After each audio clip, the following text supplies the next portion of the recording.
ሰላም ሰላም እንዴት ናችሁ? እኛ ኢትዮ መረጃዎች ነን።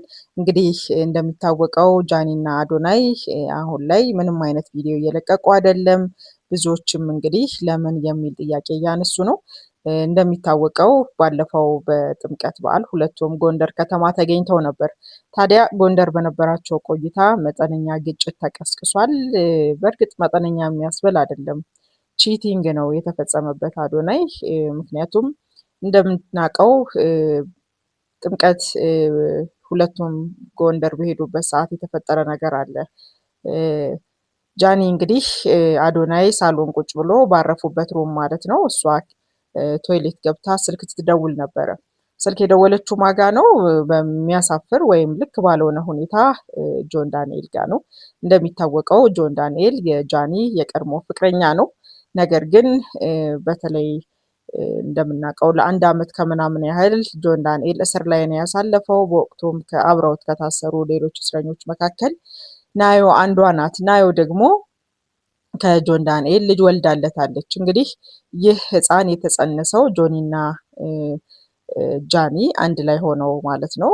ጆን ዳንኤል እንዲሁም ጃኒ በፍቅር በጣም ምስጢራዊ የሆነ የፍቅር ጊዜ ነበረን ነው የምትለው እሷ። ምክንያቱም ብዙዎች እንዲያውቁ አላደረግንም፣ የግል ጉዳያችን ነው፣ አላገናኘነውም ከሰው ሶሻል ሚዲያ ጋር በተያያዘ። ነገር ግን በግል ጥብቅ የሆነ የፍቅር ጓደኝነት ነበረን፣ ብዙ እናስብ፣ ብዙ ህልሞችም ነበሩን ትላለች። እንግዲህ እነዚህ ሁለት ቲክታከሮች የነበራቸው የፍቅር ህይወት ላይ ነው እንግዲህ ጆን ዳንኤል ቺት አድርጎ ከናዮ ልጅ እስከ መውለድ የደረሰው። እንግዲህ ተወለደ ያለው ልጅ ሆኖ ተወለደ እንጂ ምናልባት ሌላ ነገር ሊፈጸም ይችል ነበር። ለማንኛውም ባልተጠበቀ ሁኔታ እንደምናስታውሰው ከአንድ ዓመት በፊት ጆን ዳንኤል እና ናዮ በተለይ ለአሸንዳ በዓል ከአዲስ አበባ ወደ መቀሌ ሲጓዙ ፕሌን ውስጥ በተፈጠረ ግርግር ነው እንግዲህ እነዚህ እስረኞች እንዲሁም ሌሎችም ታሳሪዎች ጭምር በአጠቃላይ እንግዲህ በተጠረጠሩበት ጉዳይ በእስር ያሳለፉት። እንደምናውቀው ናዮም እንግዲህ ሙሉ የእርግዝና ጊዜዋን ማለት ይቻላል በጣም ልጅ ናት፣ ሰውነቷ አልጠነከረም። እንግዲህ እዛ በጣም ባልተመቸ ሁኔታ ውስጥ ነበረ የእርግዝና ሰዓቷን ጨርሳ ወንድ ልጅ በሰላም የተገላገለችው። የወለዱትንም ወንድ ልጅ ኒዮ ብለውታል። እንግዲህ ይሄ በጣም ብዙዎች የሚያውቁት ታሪክ ነው። ስለዚህ በዚህ መሀል ያው ከእስር ሳይፈታ ነበር ጆን ዳንኤል ጃኒ የልጁ አባት እንደሆነ ያወቀችው። እንደዛም ሆኖ ግን ፍቅሩ ስላልቆረጠላት በተደጋጋሚ እየሄደች የታሰረበት እስር ቤት ትጠይቀው ነበረ።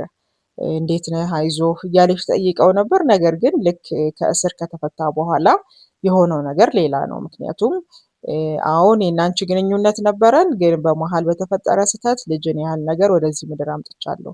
ስለዚህ ልጄ ላይ ትኩረት ማድረግ አለብኝ፣ አንቺ ተይኝ የሚል ነገር ነበር ያቀረበላት። እንግዲህ በዚህም ቲክቶከሯ ብዙ ልትቀበል አልቻለችም። ምክንያቱም ጆን ዳንኤልን በጣም ነው የምትወደው፣ በጣም ነው የምታፈቅረው። ያልተጠበቀ ነገር ነው በህይወቷ የሆነው እና ጆሮ እንግዲህ ይህ ነገር ከተፈጠረ በኋላ ወደ ራሷ መመለስ ነበረባት። እንግዲህ እንደምናውቀው ኑሮውን በካናዳ አድርጎ የነበረው ተወዳጁ ቲክቶከር አዶናይ ደግሞ ወደ ኢትዮጵያ መጣ። ልክ ወደ ኢትዮጵያ ሲመጣ ካገኛቸው ሰዎች መካከል ጃኒ ግንባር ቀደመዋ ናት። እንግዲህ ጃኒ እና አዶናይ የነበራቸው የፍቅር ህይወት በጣም ሴኪዩርድ የሚባል ነው። ለረጅም ጊዜ በተመሳሳይ ልክ ከጆን ዳንኤል ጋር እንደነበራት እንደውም በአንድ ወቅት እሱ ቆይታ ከአምለሰት ጋር ቀርቦ ጃኒ እናንተ ያላችሁ ግንኙነት ምንድን ነው? እህትና ወንድም ጓደኝነት ወይስ የፍቅር ሲባል አይ እንግዲህ ለጊዜው እንደዚህ ብዬ የምናገረው ነገር የለም፣ ነገር ግን ትንሽ ታገሱኝ፣ ምናልባት አዲስ ነገር ካለ በጊዜው እናውቃለን ብሎ ነበር። እንግዲህ ብዙም ሳይቆዩ ነው ይፋ ያደረጉት የፍቅር ጊዜያቸውን። በይፋ እንግዲህ እሱ ያለውን ፍቅር ገለጸ፣ እሷን በተመሳሳይ ክንፍ አሉ። እንግዲህ ይህ በሆነበት ሁኔታ ነው ሁለቱ ፍቅረኛ መሆናቸው ኦፊሻሊ ታውቆ አብረው እየወጡ እየገቡ አብረው ረጅም ጊዜ እያሳለፉ በስራም በግል ህይወታቸውም በዚህ መሀል እንግዲህ ያልተጠበቀ ነገር ነው የተፈጠረው። ያው ጥምቀት በሄዱበት ጃኒ የቀድሞ ፍቅረኛዋ ጆን ዳንኤል ጋር ትደውላለች። በጣም ለሆሳስ በሆነ ድምፅም ናየዋለች ወይ ይላታል። አይ የለችም ሲላት አይ እስቲ አስቴርዬ ትሙት ትለዋለች። አስቴር እንግዲህ የጆን ዳንኤል እናት ናት። አስቴርዬ ትሙት የለችም በሚል ያረጋግጥላታል። ቢሆንም በጣም ሚስጥራዊ በሆነ መልኩ ራቆቴን ነኝ እያለች ፍቅሯን ትገልጽለት ነበር እና ይህንን የሹክሹክታ ድምፅ የሰማው አዶናይ ከሳሎን ቀጥታ እሷ ወዳለችበት ቶይሌት ይመጣል። በሩን ይከፍታል። ጉዳዩን ያያል። በነገራችን ላይ በወቅቱ በተለይ ጎንደር ከተማ ውስጥ በጣም በርካታ ቲክቶከሮች ለጥምቀት ሄደው ነበር እና እነ ሊያሾን ጨምሮ ብዙዎች ይሄን ግርግር አይተዋል። በጣም ኃይለኛ ጸብ ተነሳ ባረፉበት ሆቴል።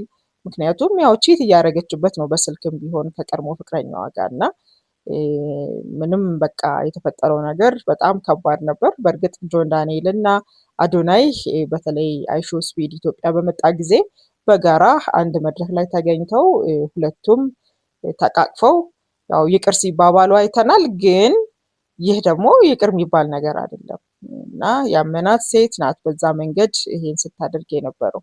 እንግዲህ ይህ በዚህ መንገድ እንዳለ ነው አሁን ከውስጥ አዋቂ ምንጮች በሰማነው መረጃ መሰረት ሁለቱም ያው ሶሻል ሚዲያ ላይ እየወጡ አይደለም። ብዙዎች አድናቂዎቻቸውም እየጠየቁ ነው አዶናይን በተለይ ለምን ጃኒ አትመጣም? አብረህ አይደለችም ወይ?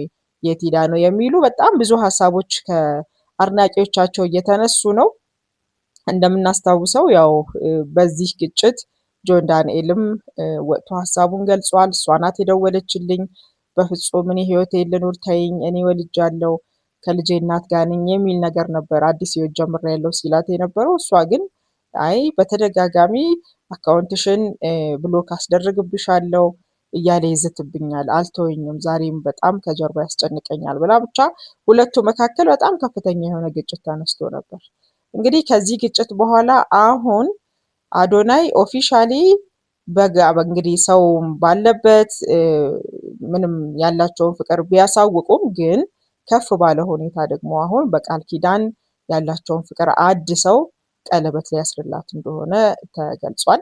ይህም ፕሮግራም እንግዲህ የሚካሄደው በዱባይ ነው። ሁሉ ነገራቸውን ጨርሰው ከሰሞኑ እንግዲህ ወደ ዱባይ በረው ዱባይ ላይ በጣም ደማቅ በሆነ ሁኔታ ለጃኒ የታገቢኛለሽ ወይ ጥያቄ ያቀርብላታል ተብሎ እየተጠበቀ ነው። እንግዲህ የሚደርሰንን አጫጭር መረጃዎች እንዲሁም ደግሞ ትኩስ የሆኑ መረጃዎችን እናጋራችኋለን። ሰብስክራይብ በማድረግ ቤተሰብነታችሁን አጠናክሩ። እንወዳችኋለን። ባይ